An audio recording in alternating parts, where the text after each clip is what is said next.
yang bertema kekuatan kasih dalam misi. Ketika kita bicara soal misi berarti ada tugas, ada amanat yang harus kita emban, kita selesaikan dengan segenap hati kita, segenap jiwa kita, dan segenap kekuatan dan akal budi kita. Mengapa demikian? Sebab kalau kita melihat di dalam kitab Kejadian, pasal 3 ayat 15, seringkali dikatakan sebagai janji induk. Setelah kejatuhan manusia, Tuhan pun berfirman di hadapan ular dan di hadapan manusia. Kejadian 3 ayat 15 dikatakan, Aku, Tuhan, akan mengadakan permusuhan antara engkau, ular, dan perempuan ini, antara keturunanmu dan keturunannya. Keturunannya akan meremukkan kepalamu, dan engkau akan meremukkan tumitnya. Artinya di dalam kehidupan kita sebagai keturunan Adam dan Hawa, kita mewarisi dosa. Dan di dalam dosa itu kita seringkali diperhadapkan dengan namanya cobaan, godaan daripada iblis untuk menjatuhkan kita lebih dalam lagi. Tetapi kalau kita lihat betapa besar kasih Tuhan bagi kita, di dalam kitab Yohanes 3 ayat 16. Karena begitu besar kasih Allah akan dunia ini, sehingga Ia telah mengaruniakan anaknya yang tunggal, supaya setiap orang yang percaya kepadanya tidak binasa, melainkan beroleh hidup yang kekal. Ketika kita berjuang melawan dosa, kita berjuang untuk melawan tipu muslihat iblis, ada kekuatan yang Tuhan berikan bagi kita. Ada kekuatan di dalam Yesus Kristus untuk menguatkan dan memenuhi akan kehidupan kita dengan kuasa Tuhan untuk melawan iblis. Sehingga kita lihat di dalam kitab Wahyu. Wahyu 12 ayat 17 pun dikatakan seperti ini. Maka marahlah naga itu, marahlah iblis itu kepada perempuan itu, lalu pergi memerangi keturunannya yang lain, yang menuruti hukum-hukum Allah dan memiliki kesaksian Yesus. Artinya, iblis tidak akan pernah suka untuk kita manusia hidup benar dan hidup seturut dengan hukum-hukum Allah, bersaksi tentang siapa Yesus melalui kehidupan kita. Kita bermisi, kita mengemban amanat untuk mengabarkan kabar baik, kabar keselamatan bagi banyak orang. Ketika kami merenungkan sejenak, iblis ternyata mulai dari hal yang terdekat dengan kehidupan kita. Kita didorong untuk mengabarkan Injil, kabar baik kepada banyak orang, pada mereka yang belum mengenal Kristus. Tapi sadarlah kita juga, jangan sampai kita mengabaikan apa yang Tuhan sudah percayakan dalam kehidupan kita, dekat dengan kita, keluarga kita, anak-anak kita. Apakah anak-anak kita sudah mendengar kabar baik, kabar Injil dari kita sebagai orang tua? Dan apakah benar anak-anak kita itu memiliki perjumpaan pribadi dengan Tuhan Yesus Kristus? Dan mengakui bahwa Yesus adalah Tuhan yang benar. Yesus adalah Tuhan dan Juru Selamat hidupku. Apakah benar anak-anak memiliki pengakuan seperti ini? Atau anak-anak kita mungkin hanya justru karena dorongan kita, hanya tertarik untuk dibaptis, setelah itu saya ikut baik. Tidak pernah bersekutu, tidak pernah berkumpul dengan saudara seiman, tidak pernah bertumbuh secara pribadi untuk mengenal kebenaran yang menguduskan hidupnya. Ini yang perlu kita perjuangkan dalam misi kita. Bukan saya mengabaikan misi untuk mengabarkan Injil kepada banyak orang. Tapi saya saat ini mengajak, jangan sampai kita mengabaikan kehidupan kita, keluarga kita, untuk tidak mengenal Kristus secara pribadi. Saudara, kekuatan kasih dalam kehidupan keluarga kita ada menjadi ladang misi bagi kita. Kalau kita saat ini melihat bahwa anak-anak kita diperhadapkan dengan yang namanya rasa kesepian. Kenapa? Karena anak-anak kita tidak pernah diajak ngobrol, ngomong-ngomong dengan kita. Ketika di hari Kamis kemarin, saya ngoyak-ngoyak orang tua anak sekolah minggu. Ayo orang tua anak-anak sekolah minggu datang, kita akan belajar bersama parenting yang difasilitasi oleh CBN dan kita punya materi ini. Kita bicara soal keteladanan hidup dari orang tua bagi anak-anak. Kenapa CBN begitu antusias untuk memuridkan orang tua supaya orang tua itu punya tanggung jawab, menyadari bahwa kasih Allah begitu besar dalam kehidupannya untuk dibekali memuridkan anak-anaknya. Karena sebagian banyak anak-anak tidak mengenal Kristus secara pribadi dan mulai mengabaikan persekutuan dengan saudara seiman, mulai mengabaikan untuk saat teduh membaca firman dan berdoa secara pribadi dalam nama Tuhan Yesus Kristus. Ini satu hal yang miris bagi kita. Anak-anak kita kesepian karena kita sebagai orang tua terlalu sibuk dengan pekerjaan kita. Sudah pulang capek, lelah. Dengan alasan, saya itu kerja Pak, dari pagi sampai malam hanya demi untuk bertahan hidup loh Pak. Kami sadari Pak, kami itu gali lubang. Sudah gali lubang dapat emas, kami tutup lubang itu, dapat gaji, kami bayar utang. Saudara, memang hidup kita berat. Kita harus berusaha untuk bekerja, bertahan hidup, dan bagaimana kita mencukupi seluruh kehidupan kita dengan daya upaya kita. Tapi jangan sampai kita ini, di dalam kelelahan kita, mulai mengabaikan anak-anak kita untuk mengenal Kristus secara pribadi. Mulai mengabaikan obrolan-obrolan singkat dengan mereka. Obrolan-obrolan yang ringan-ringan dengan mereka. Bagaimana kita membangun keakraban dan keintiman dengan anak-anak kita. Dan bagaimana kemudian anak-anak kita merasa nyaman, merasa aman untuk bercerita dengan orang tuanya. Mulai dari perkataan-perkataan obrolan-obrolan yang ringan. Kemudian menjurus pada perkataan yang lebih berat. Obrolan yang lebih berat dan berbobot. Yang menurut pandangan anak-anak itu suatu hal, masalah yang perlu diselesaikan. Sebelum anak-anak usia 12 tahun, mereka akan selalu bertanya, apakah aku disayangi sih sama orang tuaku? Bukti kasih sayang orang tuaku apa ya? Seringkali yang mereka minta adalah hadiah. Aku jadi juara ini, nilaiku bagus tuh, hadiahnya apa? Yang dalam pikiran mereka, ketika orang tuaku mengasihi aku, orang tuaku memberikanku hadiah. Tapi ketika saya diperhadapkan dengan anak-anak saya sebelum usia 12 tahun, saya ikut lomba loh Pi, saya nanti pasti menang. Kasih hadiah dong. Dan saya menjawab, hadiah terbaik dari Pipi adalah kasih sayang. Cium kening, cium pipi buat anakku tersayang.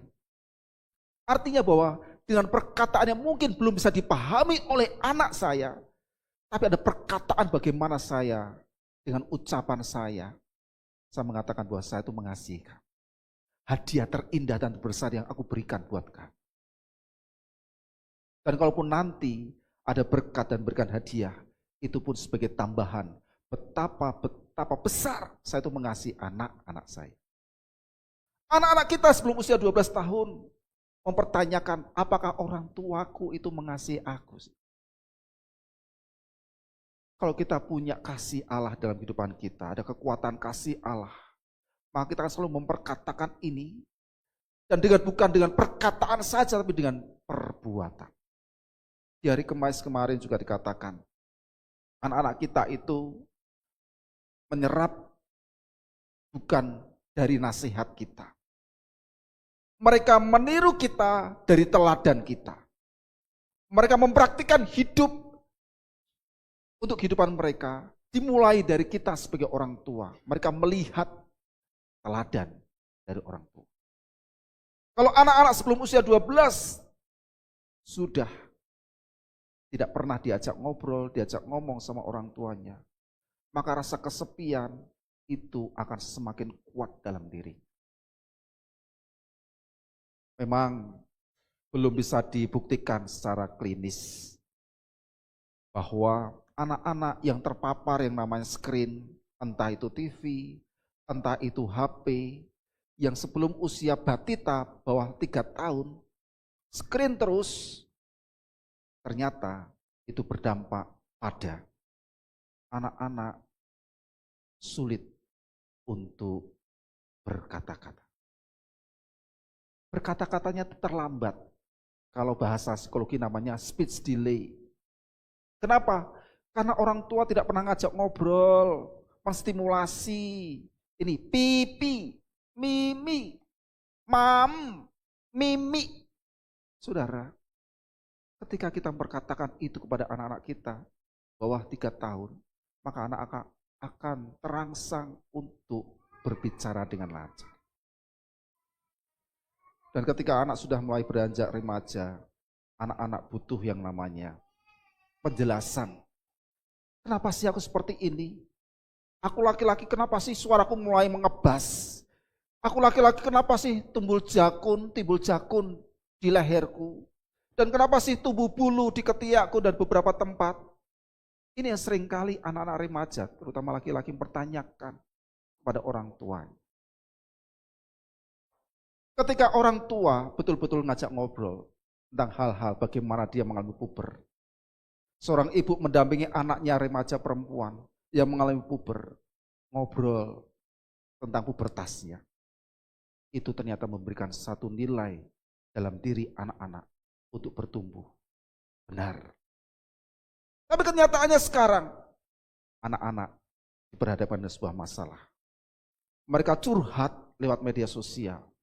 Mereka tergiur dengan apapun yang ada di media sosial, termasuk mencari pertemanan di media sosial. Termasuk mereka kecanduan yang namanya game online dan seterusnya. Saudara, di Solo, beberapa waktu kemarin diberitakan di Solo, Kepala Rumah Sakit Jiwa di Solo mengatakan, ya, di tahun 2025 ini ada kenaikan 10-15% anak-anak remaja masuk RSJ hanya gara-gara media sosial. Artinya kejiwaan mereka terganggu sehingga mereka harus dirawat di rumah sakit jiwa. Kenapa? Dimulai dari rasa kesepian yang demikian kuat. Tidak ada tempat untuk mereka curhat, ngobrol-ngobrol. Terutama kepada orang tua. Ketika mendapatkan teman di dunia maya, merasa sudah punya teman. Tetapi rasa kesepian tetap bergelanjut di dalam hati dan pikiran mereka. Di Kupang tanggal 10 Oktober kemarin diberitakan ada grup WA besar. Grup WA yang raksasa. Yang isinya adalah anggotanya anak-anak usia SMP sekota Kupang. Dan kemudian Kepala Dinas Pemberdayaan Perempuan dan Anak mengatakan, ketika kami telusuri dimulai dari adanya laporan ketika seorang anak ganti baju di video-video dan disebarkan lewat WA. Dan kemudian murid yang terpapar namanya kekerasan seksual berbasis elektronik ini, lihat itu kemudian lapor kepada guru BK-nya. Guru BK kemudian menelusuri dan kemudian lapor kepada dinas. Dan ditemukan ternyata anak-anak usia SMP punya grup WA besar yang isinya cuman berbagi video, berbagi foto, dan chat-chat yang berbau sensual.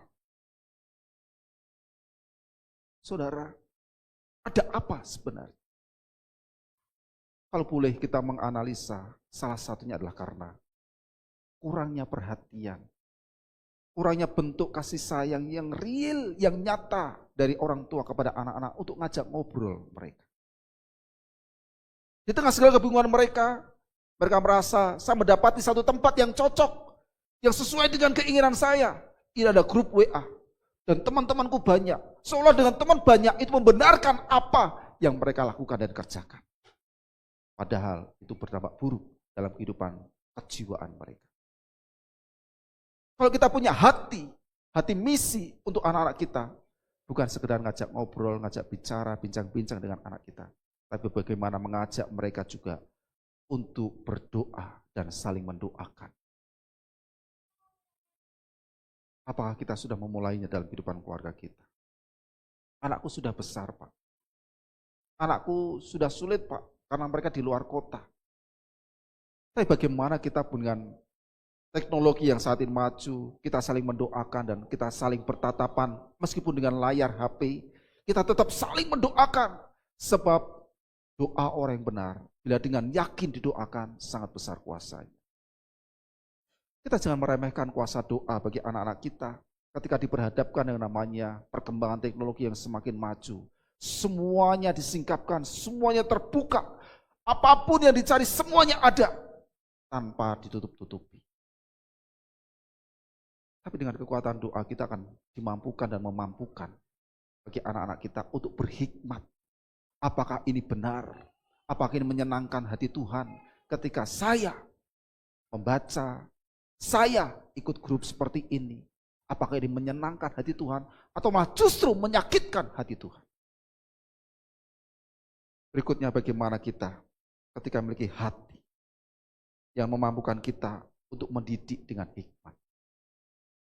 Bukannya kita untuk menjauhkan anak-anak kita dari perkembangan teknologi, tidak.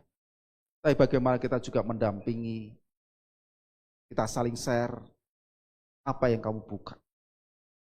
Apakah gadget yang kita pegang dan anak kita pegang ada rahasia sandi tertentu untuk membukanya. Seharusnya ada keterbukaan dalam kehidupan orang tua dan anak ketika menggunakan gadget. Kamu buka apa? Kamu bermain dengan siapa ketika game online? Kamu berteman dengan siapa ketika punya media sosial? Siapa saja teman-temanmu? Apa keterbukaan di sini? Saudara, zaman ini adalah zaman yang semuanya terbuka tanpa ditutup-tutupi. Dari hal yang positif sampai kepada hal yang negatif. Dan bagaimana ketika kita mendidik dengan hikmat, mengajari anak-anak kita untuk selalu memilih yang benar di segala sesuatu yang semuanya disingkapkan. Dan anak-anak remaja mungkin tidak bisa memahami apakah ini benar atau ini salah. Seperti anak-anak SMP di Kota Kupang yang merasa saya punya teman banyak dan teman-teman banyak melakukan seperti itu dan kami merasa happy. Dan kemudian mereka membenarkan apa yang mereka lakukan. Padahal itu sejatinya adalah keliru dan salah.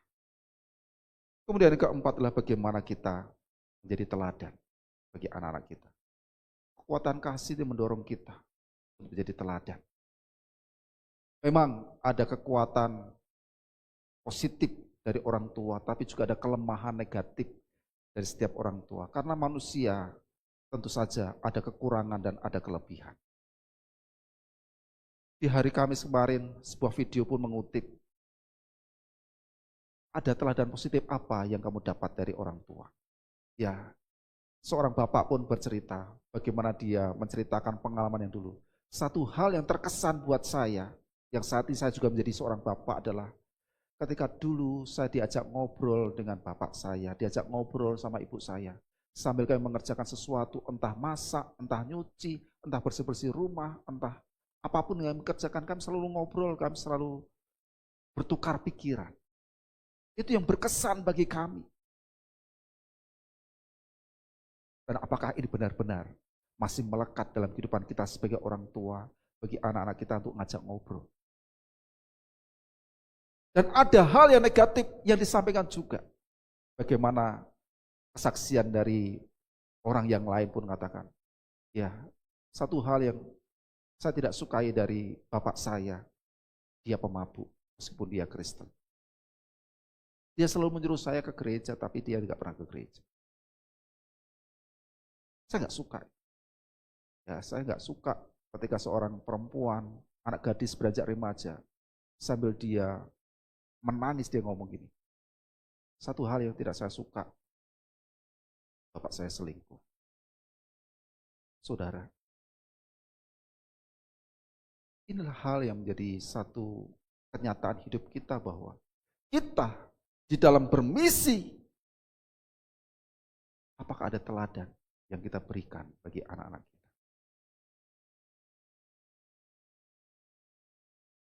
Ketika saya berjumpa dengan seorang gembala, dalam sebuah sharing pun mengatakan, memang kita sebagai pendeta, sebagai konselor, harus punya ruang khusus yang kita siapkan untuk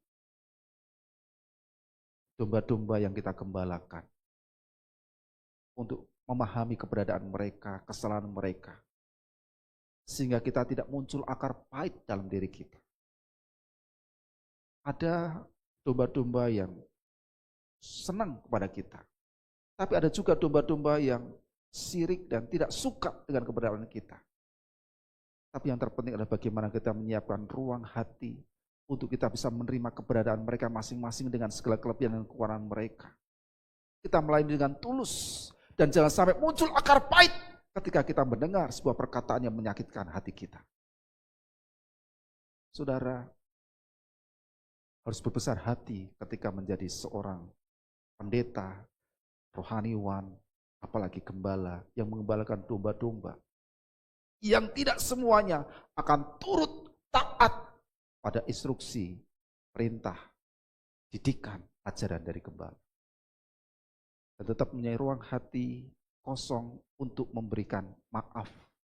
Aku terima kamu apa adanya kamu. Sambil aku terus mendoakan kamu terus belajar tentang kebenaran, kan kamu menghidupi kebenaran, sehingga perkataan-perkataanmu yang keliru, sikapmu yang keliru, yang menyakitkan hati orang lain, juga menyakitkan rohaniwan, menyakitkan gembala, itu beroleh pengampunan dari Tuhan dan kamu bisa berubah. Saudara, sebagai orang tua pun kita juga belajar untuk memiliki ruang hati. Kita siapkan bagi anak-anak kita dengan segala kelemahan mereka, kesalahan yang mereka perbuat, sehingga tidak lekas muncul kemarahan, penolakan pada anak-anak kita. Tapi bagaimana dengan kasih, kita menerima kelemahan mereka dan selalu mendoakan mereka sebagai orang tua. Inilah yang dapat kita renungkan bersama pada kesempatan ini. Ketika punya hati, punya kasih yang mendorong kita untuk mengabarkan kabar baik. Kita bermisi untuk mengabarkan kabar Injil keselamatan pada semua orang. Tapi ingatlah, anak-anak kita perlu untuk kita didik, kita muridkan. Anak-anak kita perlu untuk kita ajak ngobrol. Anak-anak kita perlu untuk kita doakan. Anak-anak kita perlu untuk kita didik dengan penuh hikmat dari kebenaran firman. Belajar dari kebenaran firman. Merenungkan bersama kebenaran firman, dan bagaimana kita memberikan teladan yang sungguh-sungguh. Kita akui segala kelemahan kita. Ketika kita salah, kita minta maaf kepada anak-anak kita. Ketika kita marah tanpa sebab, kita minta maaf kepada anak-anak kita, dan mengajari anak-anak kita minta maaf ketika mereka pun melakukan kesalahan kepada kita sebagai orang tua. Yang terpenting adalah siapkan ruang hati yang kosong untuk kita bisa menerima segala kelemahan pasangan kita, anak-anak kita, untuk memberikan maaf sehingga tidak muncul akar pahit. Doa kita berkat Tuhan tercurah bagi keluarga kita dan anak-anak kita. Amin. Mari bersama-sama kita berdoa.